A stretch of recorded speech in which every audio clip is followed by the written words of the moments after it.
주의 은혜가 여러분에게 함께 하시기를 우리 주님의 이름으로 축원드립니다. 오늘 하나님께서 우리에게 주시는 말씀은 지난주와 말씀의 제목이 같습니다. 어머니와 논쟁하고 논쟁하라 라는 말씀의 제목이에요.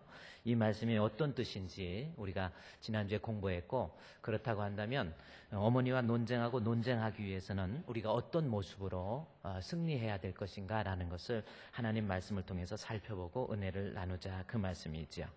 자, 오늘 우리 하나님의 말씀을 한번 봅시다. 호세아서 2장 2절 말씀에 보면 너희 어머니와 논쟁하고 논쟁하라 라는 이 말씀이 있습니다. 이 말씀은 제가 지난주에 여러분께 말씀드렸듯이 정말 해석하기가 어려운 본문의 말씀입니다. 혼자 읽어서는 좀처럼 해석하기가 힘든 말씀이 바로 2장 2절에 있는 말씀이라는 겁니다. 자, 그런데 그러면 2장 2절 말씀에 너희 어머니와 논쟁은 싸우고 다퉈라, 그래서 반드시 승리하라, 그런 뜻입니다. 그러면 어머니와 다퉈서 반드시 승리해라 라는 말씀의 본문인가요? 그거는 아니라는 겁니다. 여기에서 어머니는 제가 여러분께 지난주에 말씀드렸던 것처럼 나를 낳은 육신적인 어머니를 이야기하는 것이 아니라 그 본문 2장 2절에서 설명한 것처럼 그는 내 아내가 아니요 나는 그의 남편이 아니니라 라고 해서 하나님을 더 이상 사랑하지 아니하고 오히려 하나님보다 세상을 더 사랑하며, 또 본문의 말씀 2장 2절을 계속해서 보면은 그가 그의 얼굴에서 음란을 제하고, 그런 말씀이 있습니다. 그리고 즉 하나님을 더 이상 사랑하지 아니하고 하나님을 더 이상 귀하게 여기지도 아니하며, 그리고 범죄하고 타락하는 육신적이고 세상적인 모습, 다시 말해서 마귀적인 모습을 은유적으로 표현한 단어가 여기 본문에 나와 있는 어머니다, 그 말씀이에요. 따라서 호세아서 2장 2절에 있는 말씀의 진정한 의미는 우리로 하여금 너희들은 인생을 살면서 나로 하여금 세속적이고 세상적이고 육신적인 그러한 모습으로 만드는 마귀와 싸워서 반드시 승리해라, 그 말씀입니다.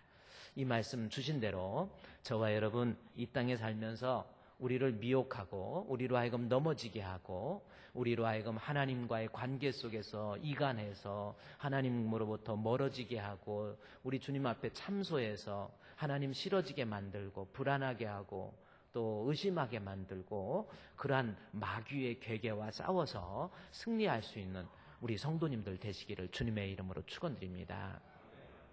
그렇다고 한다면 이 말씀을 조금 더 이해하기 위해서는요, 우리 2장 1절에 있는 말씀만 좀 더 보더라도 무슨 말씀이냐면 너희 형제에게는 하나님께서 이제 호세아에게 고멜을 아내로 맞이하라고 했는데 고멜이 낳은 아이의 이름입니다.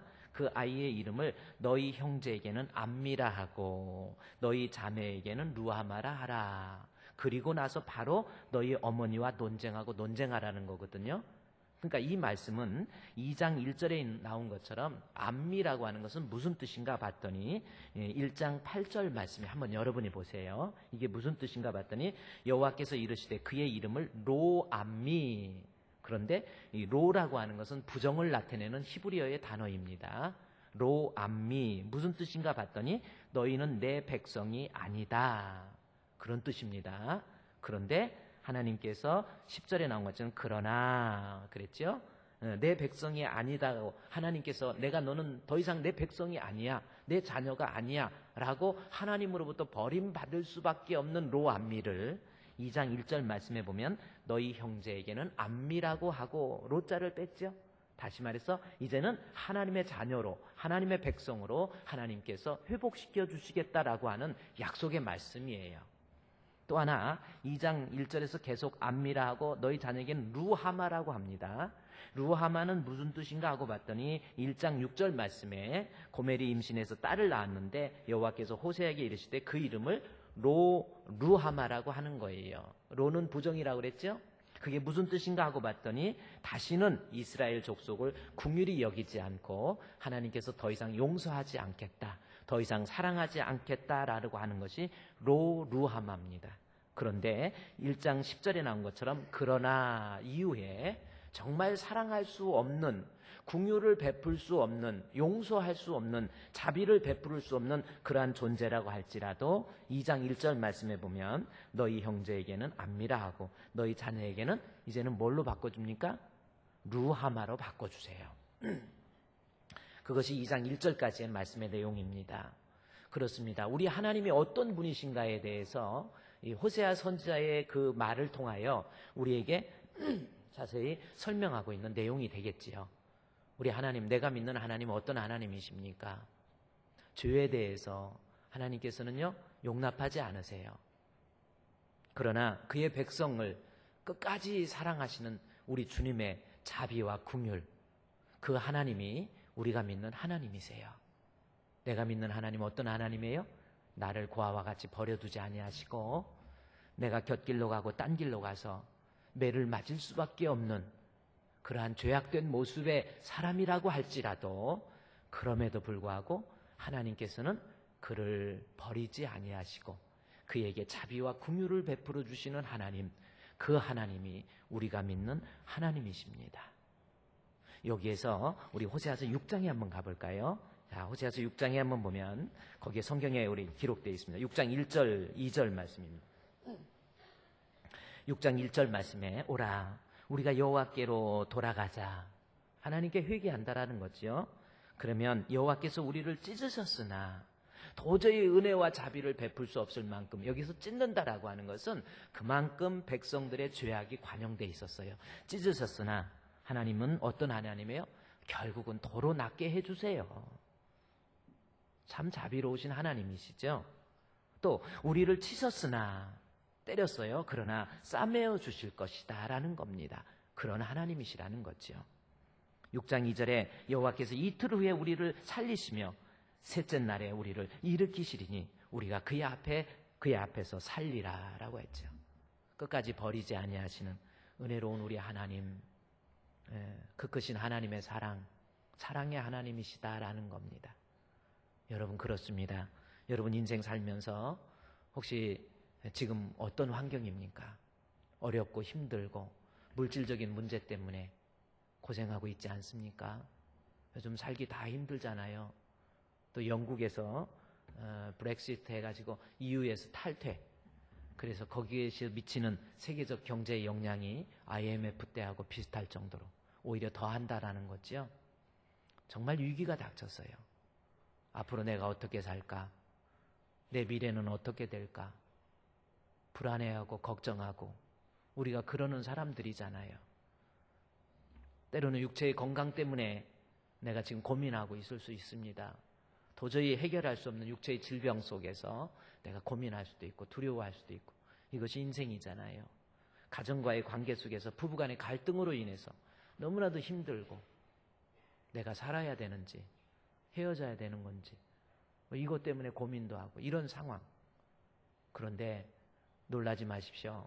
우리 하나님께서는요, 내가 너를 결코 고아와 같이 버려두지 않으세요. 반드시 잃었던 걸 회복시켜 주시고 반드시 그 위기에서 우리 하나님은 나를 건져주신다라는 겁니다. 이것이 호세아서 2장 1절의 말씀이에요. 다시 보십시오. 너희 형제에게는 안미라고 로자를 떼버렸죠. 다시금 하나님께서 내 백성 만들어주시고 너희 자녀에게는 루하마, 사랑할 수 없는 사람이지만은 하나님께서 다시금 사랑해 주신다라는 거예요. 얼마나 은혜로우신 하나님이십니까? 이 사실을 믿고 하나님의 은혜와 자비와 긍휼을 믿음으로 하나님께서 주시는 회복의 능력을 회복하시기를 주의 이름으로 축원드립니다. 그런데 중요한 것은 우리가 이 사실을 믿고, 내가 지금은 어렵지만, 지금은 힘들지만 언젠가는 하나님께서 나에게 은혜를 주셔서 나도 웃을 날이 있을 거야, 나도 기뻐할 날이 있을 거야, 나도 감사할 날이 있을 거야, 이렇게 생각했다가도 내 삶의 현실을 보면은 늘 두려움과 걱정, 이런 것이 앞서게 된다라는 겁니다. 정말 내가 이 질병에서 나을 수 있을까? 정말 우리 가정 앞으로 이 문제 해결할 수 있을까? 그래요. 어떤 분도 정말 병 들어가지고 내가 이거 목사님 어떻게 하죠? 나 살 수 있을까요? 두려워요. 걱정이에요. 그런데 하나님께서는 약속하세요. 분명히 하나님 회복시켜 주신다는 거예요.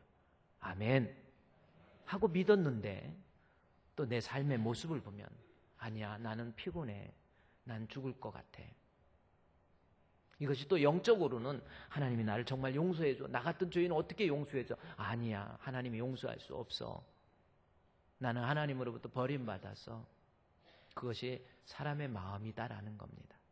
그런데 본문에서 2장 1절에서 호세아서 2장 1절에서 회복을 약속하고 난 다음에 그 회복을 위해서 가장 중요한 것 첫 번째 2장 2절에 너희 어머니와 논쟁하라는 겁니다.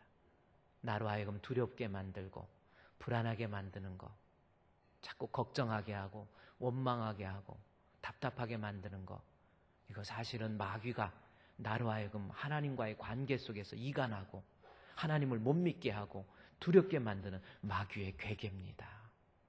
그 마귀의 괴계와 싸우라는 거예요. 물러서지 마십시오. 너희 어머니와 논쟁해서 그래서 이기라는 겁니다. 그래야만이 우리 주님의 회복을 내가 누릴 수 있어요. 아멘. 그렇다면 우리가 이 마귀를 대적하기 위해서는 마귀는 늘 나로 하여금 육신적이고 세상적으로 나를 유혹해서 넘어지게 하고 불안하게 하고 의심하게 하고 또 섭섭하게 만들고, 여러분 그래요. 그러면 이 마귀를 대적하기 위해서는 어떻게 해야 되는지 오늘 그 방법을 배우자는 겁니다. 악한 영 마귀를 대적하기 위해서는 어떻게 해야 될까라는 겁니다. 이것이 갖추고 있어야 여러분 하나님의 회복을 우리가 누릴 수 있거든요. 그러면 그 방법을 우리 바울의 고백을 통해서 한번 살펴보자는 겁니다. 예배소서, 여기다 주보를 껴놓으시고 중요하니까 예배소서에 한번 가봅시다. 사도행전, 로마서, 고린도전서, 고린도후서, 갈라디아서, 예배소서가 있습니다. 예배소서 6장에 있는 말씀에 보면, 자, 우리로 하여금 두렵게 만들고 하나님 말씀 믿지 못하게 만들고 불안하게 만들고 자꾸 원망스럽고 탄식스럽고 가정을 불행하게 만드는 이 마귀, 이거 대적해서 이겨야 되는데 그것을 대적해서 이기기 위한 방법이 뭔가라는 겁니다. 6장 11절 말씀에 보면 마귀의 간계를 그랬죠? 그렇습니다. 마귀는 간계라고 그랬어요. 창세기 3장 1절에서 보면은 뱀이 간교한지라 그 말씀이 나옵니다. 뱀이 간교해. 뱀 자체가 간교한 것이 아니라 그 간교라는 말이 히브리어로 보면 지혜라는 뜻이에요. 절대로 나쁜 게 아니잖아요. 우리 가운데 지혜로운 짐승 중에 뱀이라는 겁니다. 그런데 아무리 지혜가 있다 할지라도 그것이 마귀에게 사로잡히면 간교로 바뀌는 거예요. 뱀이 마귀가 아니라 내가 사로잡히면 마귀가 되는 겁니다. 그래서 그 마귀는 나로 하여금 아담과 하와를 하나님에게서 멀어지게 만들잖아요. 불안하게 만들잖아요. 살면서 자꾸 답답하게 만들잖아요. 가정을 파괴하잖아요. 이것이 마귀입니다. 이것을 대적해서 이겨야 되는데 본문 11절 말씀에 마귀의 관계를 능히 대적하기 위하여 하나님의 전신갑주를 입으라 그랬습니다. 하나님의 전신갑주, 이거 입고 마귀를 대적하라 그 말씀이죠. 그러면서 12절에 우리의 씨름은 혈과 육을 상대하는 것이 아니요 통치자와 권세들과 이 어둠의 세상 주관자들과 하늘에 있는 악한 영의 세력들과 상대하는 거거든요. 그러니까 마귀는 여러분 우리로 하여금 계속해서 하나님과 멀어지도록 참소하고 이간하는 게 마귀입니다. 내 삶에 깊숙이 간섭해서 나로 하여금 넘어지게 하는 것이 마귀의 모습이에요. 따라서 마귀의 모습을 이기기 위해서 13절에 그러므로 하나님의 전신갑주를 취하라고 하는 거죠. 하나님께서 내가 이 마귀를 대적하기 위해서 전신갑주를 취하라는 겁니다. 그러면 전신갑주의 내용이 무언가 하고 봤더니 14절에 자 보세요. 마귀를 이기기 위해서 14절부터 제가 볼게요. 이런 모습이 있으면 마귀는 나를 건들지 못합니다. 우리 가정 불행하게 흔들지 못해요. 나로 하여금 두렵게 하지 않습니다. 이것을 우리가 무장해야 되는데 14절에 그런즉 서서 진리로 너희 허리띠를 띠고 의의 호심경을 붙이고 평안의 복음이 준비한 것으로 신을 신고 모든 것 위에 믿음의 방패를 가지고 이로써 능히 악한 자의 모든 불화살을 소멸하고 구원의 투구와 성령의 검 곧 하나님의 말씀을 가지라. 모든 기도와 간구를 하되 항상 성령 안에서 기도하고 이를 위하여 깨어 구하기를 항상 힘쓰며 여러 성도들을 위하여 구하라. 하나님의 전신갑주의 모습이 그림으로 그려져 있어요. 그런데 이 14절부터 서서 진리로 너희 허리띠, 의의 호심경 이거저거 지금 알아보자는 것이 아니고 결론적인 것은 하나님의 전신갑주가 어떤 모습이 전신갑주예요? 쭉 14절 내려가지요. 그 다음에 15절 평안의 복음이 준비한 것 내려가지요. 그 다음에 16절 보면 헬라어의 원문에 보면 이 모든 것 위에 그렇게 기록되어 있어요. 그러니까 앞에 뭐 의의 흉배, 의의 호심경, 진리의 허리띠, 뭐 평안의 복음이 준비한 것 이거저거 복잡하게 생각할 것이 아니라 하나님의 전신갑주를 전체적으로 요약해 보니까 결론은 뭐예요? 16절에 이 모든 것 위에 믿음의 방패를 가지고 이로써 능히 악한 자의 모든 불화살을 소멸하라 그랬잖아요. 그러니까 마귀를 대적해서 이길 수 있는 방법, 내 마음에 깊숙이 파고 들어와서 나로 하여금 하나님에게서 멀어지게 하고 삶의 현장에 간섭해서 불안하게 하고 거짓되게 하고 위선적으로 만들고 가정에서 부부가 서로 다투고 싸우게 만들고 교회에서 원망과 불평하게 만들고 이런 마귀의 모습을 대적하기 위해서는 하나님의 전신갑주, 결국 알고 보면 이 모든 것 위에 믿음의 방패가 있어야 된다라는 겁니다. 이 말씀은 무슨 뜻이에요? 마귀는 내 안에 예수 그리스도가 내 안에 계시면 감히 건들지 못해요. 예수가 내 안에 없으니까, 믿음이 없으니까 마귀가 건드는 겁니다. 제가 어렸을 때 시골에서 저희 고향 어렸을 때 제가 5, 6살, 제가 7살, 8살 때 서울로 이사 왔어요. 그런데 우리 집 바로 옆집에 동만이네 집이 있고 그 다음 옆집은 노진이네 집이 있습니다. 다 적어 놓으세요. 성지순례니까. 노진이네 집인데 노진이네 어머니가 무당이었어요. 저는 어렸을 때 그 무당이 뭐 칼 위를 이렇게 작두 위에 쓰는 거, 뭐 쌀 갖고 막 이런 거 굿하는 거 그거 보고요 얼마나 무섭기도 하고 이상하기도 했어요. 그리고 그때는 어렸을 때이기 때문에 뭐 구경할 게 없으니까 굿하면은 그 동네 골목길에서 이렇게 해서 그 굿하는 걸 쳐다봅니다. 뭐 이거 막 쨍가리 치면서 북을 치면서 이 굿줄 하는데 그때 제가 어렸을 때 그 눈으로 기억하는 게 있어요. 그때 목사님 최병용 목사님이었는데 목사님이 성경책을 들고 장로님과 함께 그곳에 지나가고 있었어요. 그 골목을 지나가고 있었어요. 그때 그 골목을 지나가는 그 순간에 그 무당이 노진이네 어머니거든요. 그 자리에서 갑자기 하면서 막 이 온갖 그 뭐라 그럴까요? 막 혼란스러운 그러한 모습 속에서 해가지고 막 난리를 치는 거예요. 막 집어 던지고. 마귀가 어떤 존재인가 어렸을 때 지금 생각해 보면 바로 그거 같아요. 그런데 한참 있다가 어떤 장로님 한 분이 지나갑니다. 얼마나 교회에서 거룩한지 몰라요.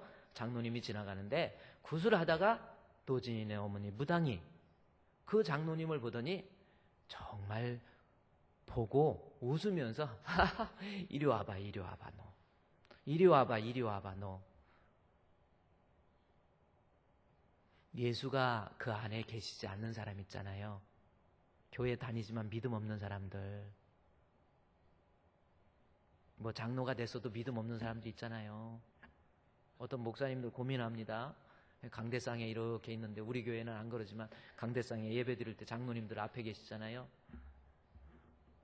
요즘 교회마다 문제가 뭐냐면 저는 참 듣기 좋은 소리 중에 하나가 뭐냐면 성경책 샥샥 넘기는 소리 있잖아요. 예.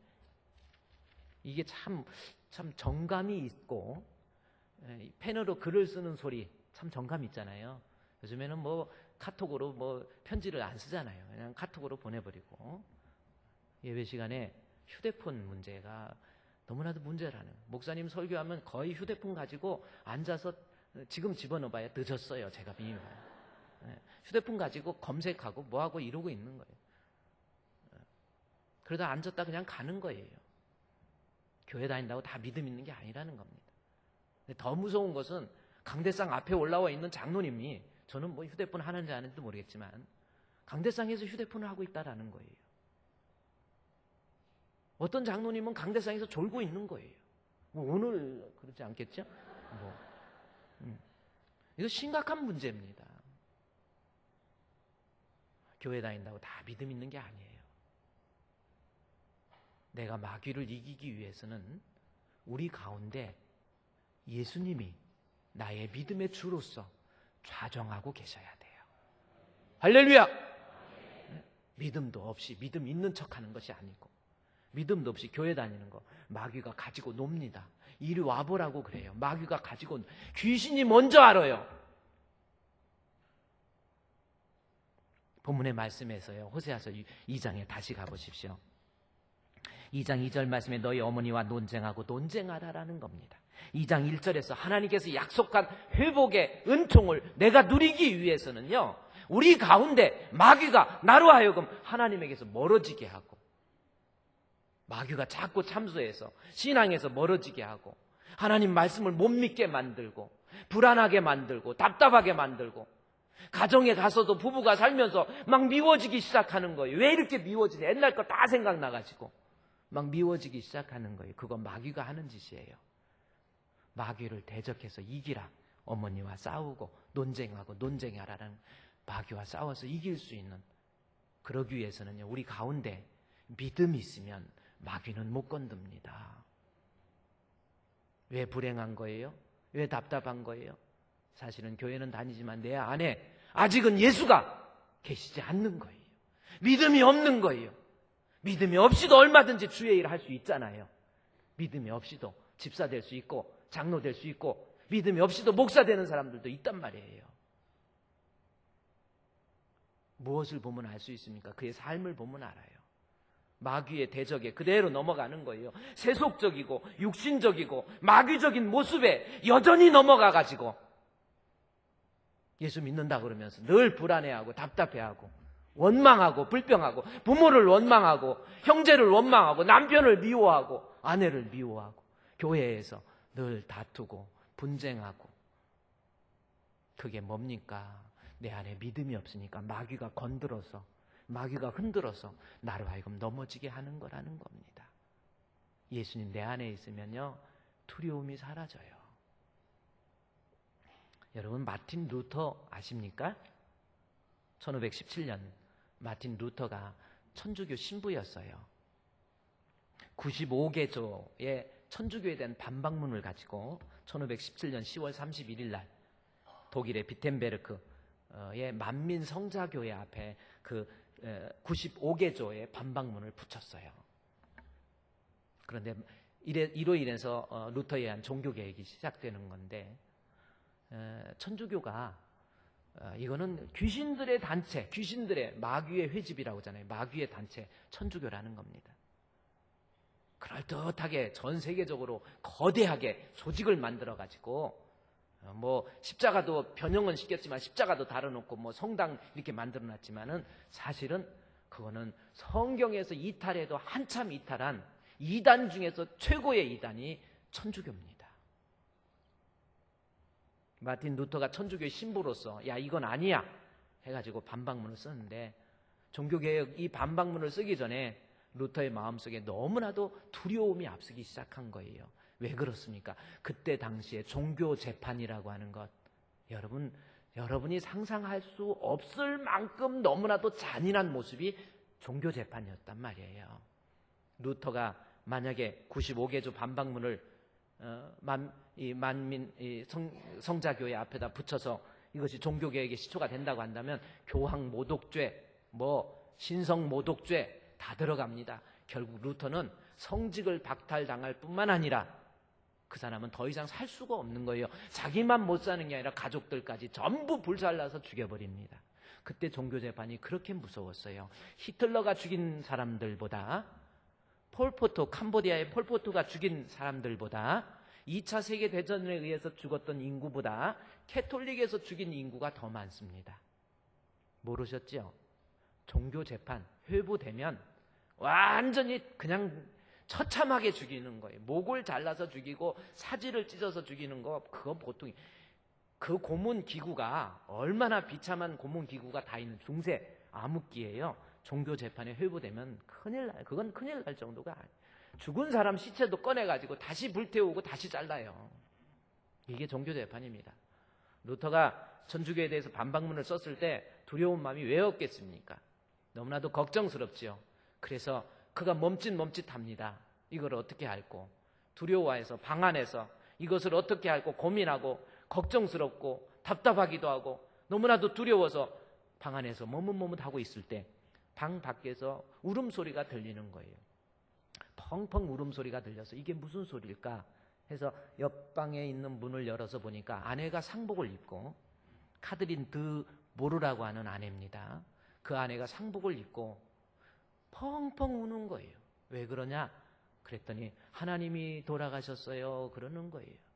루터가 그 소리를 듣고 이게 무슨 소리야, 어디 망측한 소리를 하냐고, 왜 하나님이 돌아가셨냐고. 그때 그 아내가 하는 말이, 당신의 마음속에 하나님 진짜 살아계십니까? 하나님 진짜 살아계십니까? 루터가 그 자리에서 꼬꾸라진 거예요. 내 안에 예수가 살아계시면, 내 안에 진정으로 하나님이 살아계시면 우리 마음에 있는 두려움도 사라지는 거예요. 내 힘으로 해결할 수 없는 극한 위기 속에서도 우리 가운데 진정으로 주님이 내 안에 있으면 두려움도 변합니다. 그 두려움이 변하여 내 노래 되었고 전날의 한숨 변하여 우리의 찬송이 되잖아요.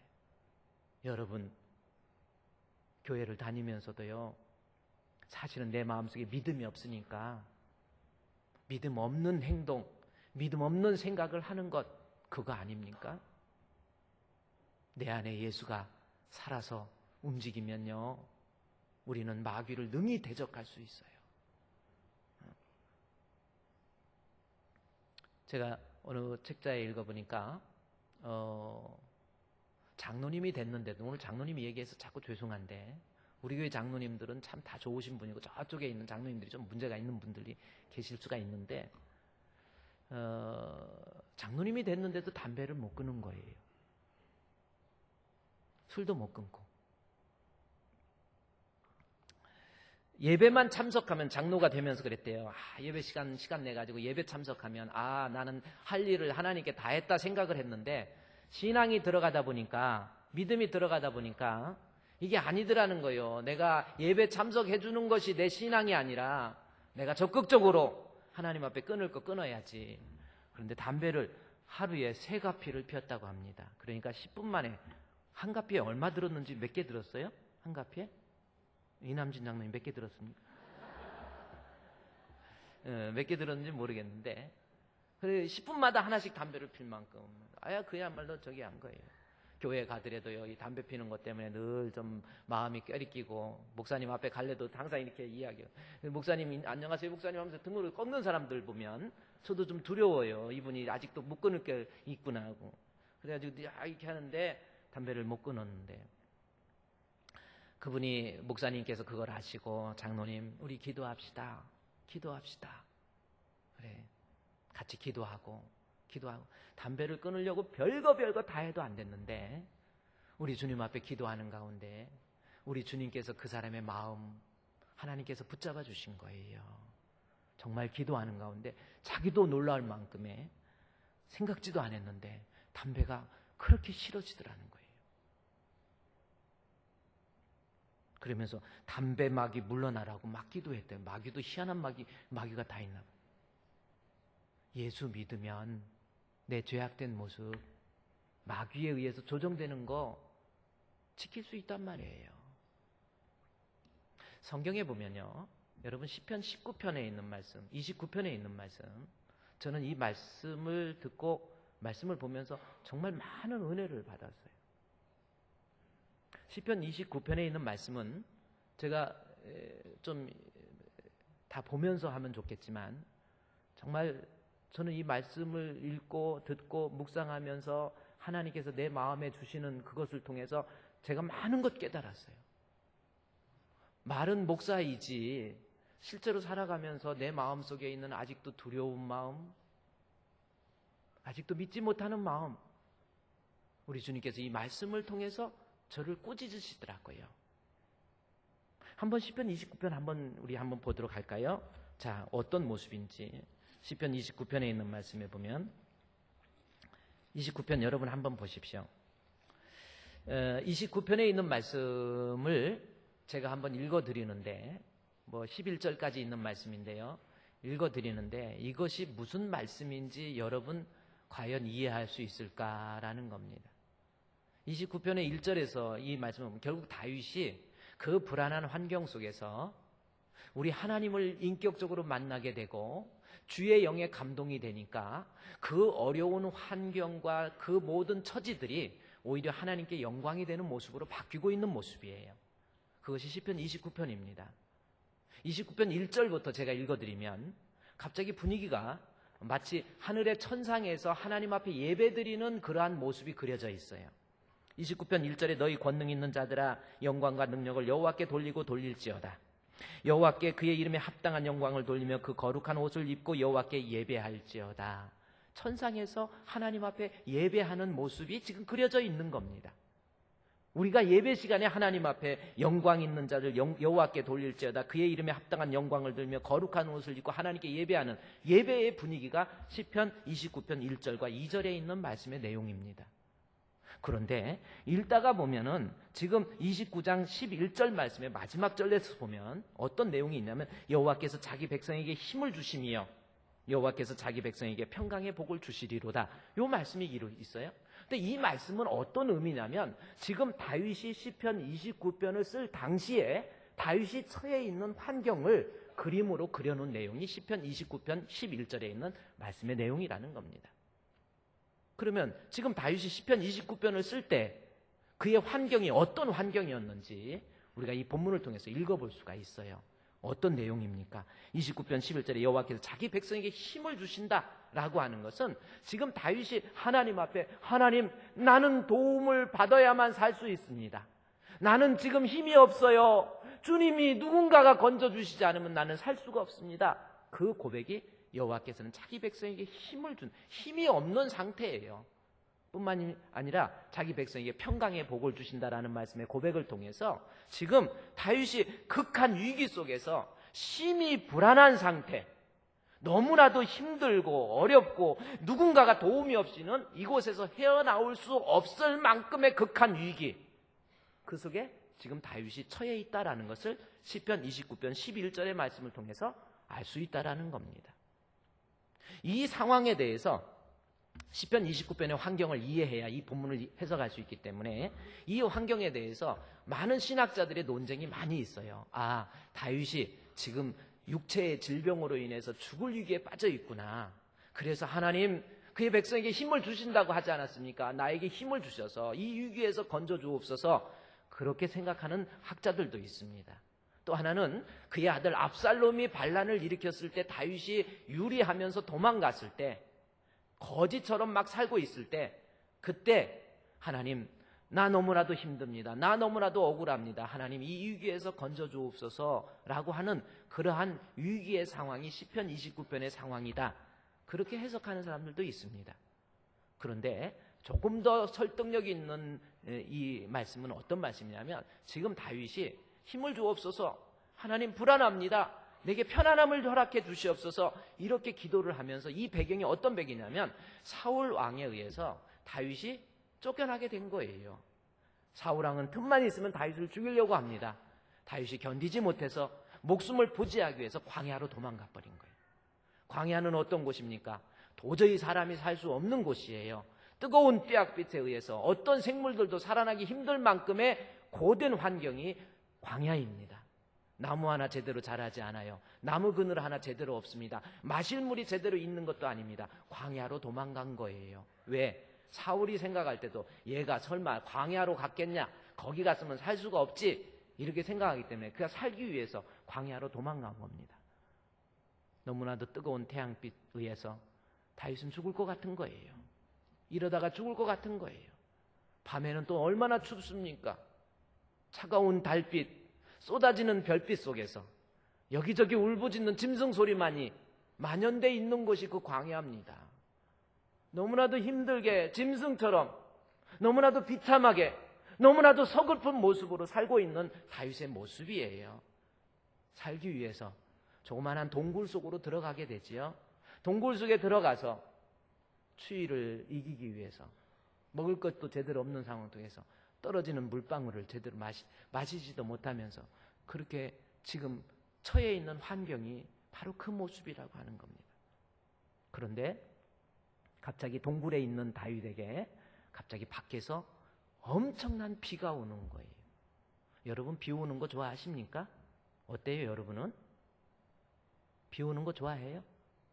괜찮죠 분위기? 저는 적절하게 비가 오는 것이 좋은 것 같아요. 날씨가 너무 맑으면 성도들이 놀러 가가지고 교회를 안 나와가지고 적절하게 비가 오는 것이 또 좋은 거다 이렇게 생각합니다. 비 오는 것을 좋아하는 사람도 있고 별로 안 좋아하는 사람도 있지만 그러나 홍수를 좋아하는 사람, 엄청난 비에 의해서 집이 떠날려 가고 도로가 엉망이 돼버리는 그런 홍수를 좋아하는 사람은 아마 거의 없을 겁니다. 그렇죠? 홍수 속에서도 이번에서도 미국에서도 홍수가 나가지고 웨스트 버지니아 주에서 홍수가 나서 100년 만에 홍수입니다. 죽은 사람이 27인가 8명인가 돼가지고 홍수가 나버렸어요. 근데 지금 다윗이 보세요. 목숨을 부지하기 위해서 동굴에서 잠깐 피해 있는데 갑자기 밖에서 엄청난 홍수가 오는 거예요. 다 모든 것이 다 떠날려 가버리고 있는 그때입니다. 비가 점점 옵니다. 그 정도 비가 아니라 억수로 비가 많이 온다고 그렇죠. 엄청난 비가 내리기 시작하면서 그 다음에 그걸로 끝나는 것이 아니라 그 하천같이 돼 있는 마른 하천이 범람하기 시작하고 모든 것을 다 쓸어서 내려가는데 그 소리가 우직우직 하면서 그 비소리가 너무나도 무섭게 들린 거예요. 다윗이 동굴에서 숨어 있다가 얼마나 두렵겠습니까? 얼마나 걱정스럽겠습니까? 그런데 갑자기 여기저기 번쩍이는 이 번개에 의해서 그 번개가 번쩍번쩍 하는 거예요. 동굴에 갇혀있는 다윗의 입장에서 더 불안하게 만든 번개 소리가 얼마나 번쩍이는지 그 번개에 의해서 그 천둥과 번개가 치는데 번개에 의해서 레바논의 백향목이 잘라져 버려요. 여기 본문에 다 나와 있거든요. 레바논의 백향목. 여기 번개 소리를 한번 볼까요? 29장 3절에 여호와의 소리가 물 위에 있다라는 것은 지금 물이 떠나가는 그 소리가 엄청나게 큰 소리로서 막 여기저기 부시는 소리로서 홍수가 나 있는 모습이 있죠. 우레소리라고 얘기하잖아요. 그러면서 4절에 여호와의 소리가 있으며 그 소리가 위험차도다. 물소리가 엄청난 거예요. 또 5절 말씀에 여호와의 소리가 백향목을 꺾었다라고 하는 것은 이 번개에 의해서 백향목이 얼마나 단단한 나무인데요. 그것이 웬만해서 꺾이지 않습니다. 그러나 번개에 의해서 레바논의 백향목이 꺾이고 쪼개지고 막 그런 거예요. 어마어마하고 무시무시하고 그야말로 공포스러운 분위기가 막 연출되고 있는 그러한 모습입니다.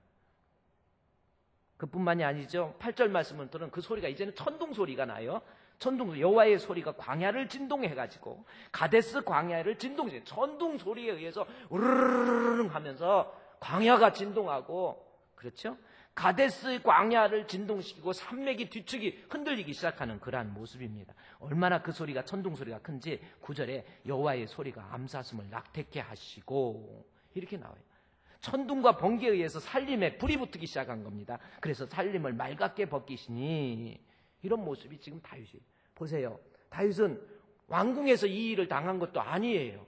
지금 목숨 부지하기 위해서 광야에 쫓겨갔다가 너무나도 뜨겁고 너무나도 힘들고 너무나도 고달파가지고 동굴로 들어갔는데 갑작스러운 홍수에 의해서 그 물소리가 지축으로 흔들리기 시작하고 천둥과 번개에 의해서 분위기가 압도되어 있을 때 다윗이 얼마나 서글프고 얼마나 힘들었겠습니까?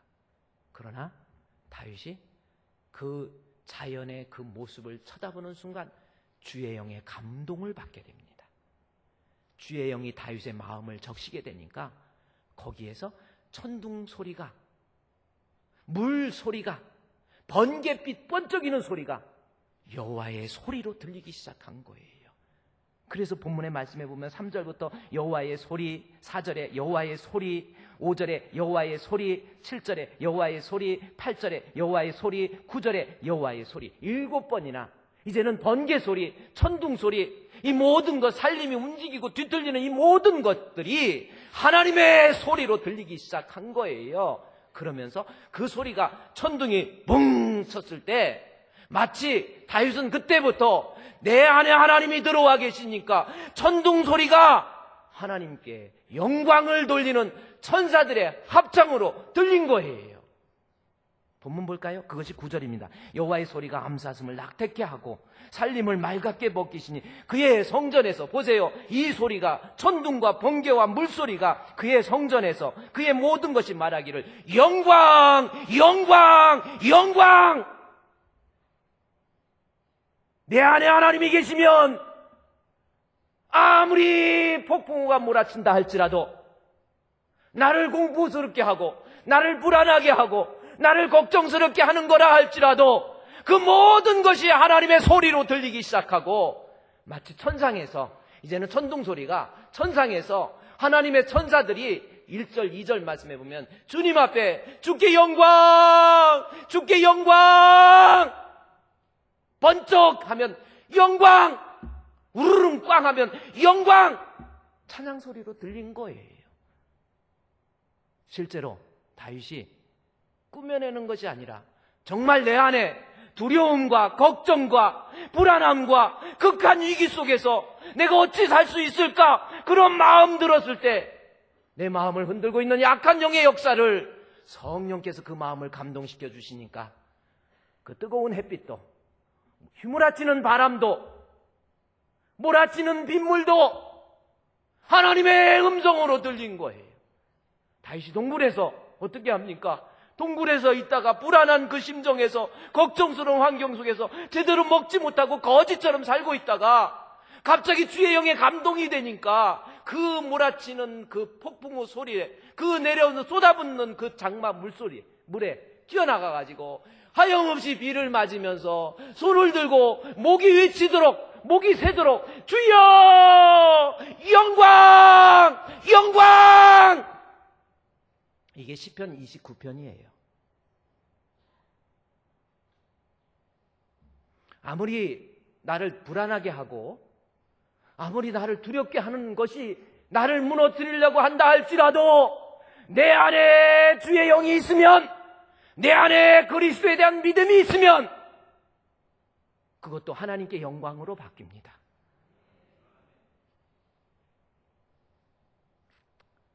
저는요, 그래서 저는 그런 것 같아요. 내가 왜 아직도 두려워하고, 저는 목회하면서 요즘도, 제가 지난주에 우리 아이 얘기 잠깐 했잖아요. 인간적으로, 세상적으로 안 되겠구나, 어떡하지, 불안해합니다. 목사인데도 불안해요. 그런데 하나님께서 이 말씀을 통해서 내가 반드시 회복시켜 주신다라는 겁니다. 그 말씀을 믿고, 그랬더니 하나님께서 이 방법 저 방법으로 은혜를 주세요. 은혜를 주셔서 정말 좋은 과정 속에서 아이가 잘 치료를 받고 건강의 모습으로 회복되어지는 것이 이렇게 보이는데, 그러다가도 문득문득 이게 진짜 될까? 이게 정말 하나님이 고쳐줄 수 있을까? 마귀가 우리 마음을 하나님에게서 멀어지게 하고 불안하게 하고 답답하게 하고, 부부가 같이 살면서 남편, 왼수 같은 남편 이제 용서해야지 마음을 먹고 하나님께서 그러면 아니면 우리 가정이 회복시켜 주실 거야 생각을 했는데, 또 와서 보면, 남편 보면 또 미움이 막 쏟아오는 거예요. 이게 마귀의 역사가 우리를 엄청난 위협으로서 우리에게 오는 거예요. 새벽 기도 와가지고 하나님, 남편을 때문에 기도하다가 남편을 용서하라라는 우리 주님의 세미한 음성을 듣고, 그래 용서해야지, 새벽 기도 하나님 앞에 눈물로 기도하고 집에 가서 보니까 여지없이 남편은 이불 뒤집어 차고 계속 잠만 자고 있고 그러고 있는 거예요. 그걸 보는 순간 받았던 은혜 다 잃어버리고 요리를 하면서 뜨거운 물로 얼굴에다 찌그러버리고 싶은 마음. 그게 우리예요, 우리. 악한 영, 마귀의 역사입니다. 로버트 쿨만이 쓴 책에 보면 주님의 전도계획이라는 책이 있습니다. 로버트 쿨만이 주님의 전도계획이라는 책을 쓰는데 거기에 보면 하나 일화가 있어요. 어떤 일화가 있느냐면, 여러분 사막, 미국의 그 아리조나나 네바다주, 그 다음에 유타주 같은 데는 아직도 물론 캘리포니아도 다 사막이었지요. 그런데 사막에 기찻길이 쫙 나 있습니다. 끝도 없이 일자로 쫙 나 있어서 기찻길 가는 거예요. 창문을 열어놓고 있다가 기찻길로 가면서 사막에 더 이상 볼 게 없는 거예요. 다 모래고 뭐 제대로 볼 게 있습니까? 아무것도 쓸모없는 땅이지요. 기차가 가다가 너무 햇빛이 뜨거우니까 사람들이 그 안에서 커튼을 다 쳐버린 거예요. 커튼을 치고 밖을 내려다볼 수 없을 때 어떤 한 중년의 신사가 커튼을 슬쩍 걷으면서 밖을 쳐다봅니다. 성가대 졸지 마세요. 오늘은 안 좋은데. 성가대가 좀 많이 졸 때가 있거든. 제가 성가대 여자분들은 별로 안 좋은데 남자분들이 꼭 조는 사람이 있어요. 내가 누군지 다 알고 있어요. 네. 다음에는 안 졸 때는 성가대가 너무 고생해서 그렇죠. 연습도 좀 많이 좀 하시고 그래서 그런 줄 알지만 졸지 마시고. 로버트 쿨만이 주님의 전도계획이라고 하는 그 책에서 이 신사가 가다가 커튼을 딱 걷어보니까 밖을 보면서 한참 행복해 하는 거예요. 아니 뭐 때문에 그렇게 행복해 하는지 앞에 계신 분이 궁금해가지고 이렇게 밖을 같이 내려다봤어요. 그랬더니 아무것도 보이는 것이 없고 모래밖에 보이는 거예요. 그야말로 뜨거운 태양빛밖에 없는 거예요. 그래서 궁금해가지고 앞에 있는 분한테 아니 뭐 때문에 그렇게 행복해 하십니까? 그렇게 물었더니 그분이 하시는 말씀이 예, 저는 수리업자입니다. 수리업자가 뭐냐면 물 관리를 하는 사람입니다. 물을 관리하는 사람인데 이 넓은 사막이지만 태양빛만 내려지는 뜨거운 태양만 있는 이 사막이지만 이곳에 물만 공급할 수 있다면 여기에서 엄청난 곡물이 나올 겁니다. 그리고 가장 맛있는 과일들이 주렁주렁 맺힐 겁니다. 나는 그걸 생각하면서 행복해하고 있는 겁니다. 제가 그 책을 읽으면서 느낀 게 뭐냐면 우리가요 그야말로 내 인생의 삶이 비참하고 태양만 내려져가지고 너무나도 뜨겁고 이 고통이 너무나도 힘들고 때로는 그것이 육체적인 아픔이든 다윗이 아까 겪었던 그 자연의 모습, 태풍이 오고 풍랑이 오고 바람이 불고 비가 그야말로 엄청난 비가 내리기 시작하고 천둥소리, 번개소리, 그것이 자연계에만 일어나겠습니까? 우리의 삶에도 얼마든지 그런 일이 생기는 거예요. 아무리 그 위기가 생긴다 할지라도 그곳에 물이 들어가면 거기에 그것이 태양도 과일을 맛있게 만드는 그러한 것이 될 수 있듯이 우리 안에 예수가 계시면, 여러분 내 안에 예수 계시면, 내가 진짜 예수 믿으면 우리 가운데 두려움은 사라지는 거예요. 아까 제가 말씀드렸듯이 루터가 하나님 마음에 모셨다 생각하면서 있었지만 하나님이 계시지 않으니까 자꾸 두려워하는 거예요. 아내로부터 하나님 죽었다라는 말을 듣고 그때 정신이 바짝 든 거예요. 하나님을 내 안에, 인격적인 주님을 내 안에 모시고 난 다음에 그가 쓴 글이 찬송가가 됐잖아요. 내 주는 강한 성이요 방패와 병기 되시니 큰 환난 내에서 우리를 구하여 내시리로다. 원수 마귀는 이때도 힘을 써 모략과 권세로 무기를 삼으니 천하에 누가 당하랴. 예수 없으면요, 믿음 없으면 성도들 마귀에게 여지없이 붙잡히고 짓밟혀요. 그러면서 살면서 말로만 예수 믿는 사람이지 삶의 현장에서 그게 나타납니까? 주의 영이 다윗을 감동시키니까 그야말로 미친 사람처럼 물로 뛰쳐나가가지고 주여! 천둥소리도 하나님의 영광! 하나님의 영광! 바뀌잖아요. 여러분 마음속에 예수 계십니까? 루터가 내 힘만 의지할 때는 패할 수밖에 없도다.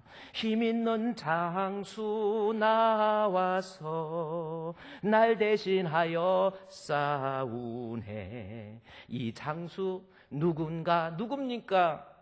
주 예수 그리스도, 만군의 군사로 당할 자 누구냐? 반드시 이기리로다. 예수 모십시다. 이게 마귀를 대적할 수 있는 가장 좋은 방법이에요. 우리 하나님 앞에 이 시간 기도합시다. 하나님, 내가 교회는 다니지만 아직도 예수님 모시지 못하고, 아직도 우리 주님을 인격적으로 만나지 못하고 신앙생활하고 있는 사람 아닙니까? 하나님, 내 안에 그리스도, 믿음으로 말미암아 그리스도를 내 안에 모시게 해주시고, 예수 그리스도의 힘으로 내가 세상을 이길 수 있게 해달라고, 믿음 있는 사람 되게 해달라고, 우리 다 같이 통성으로 하나님 앞에 기도하도록 하겠습니다.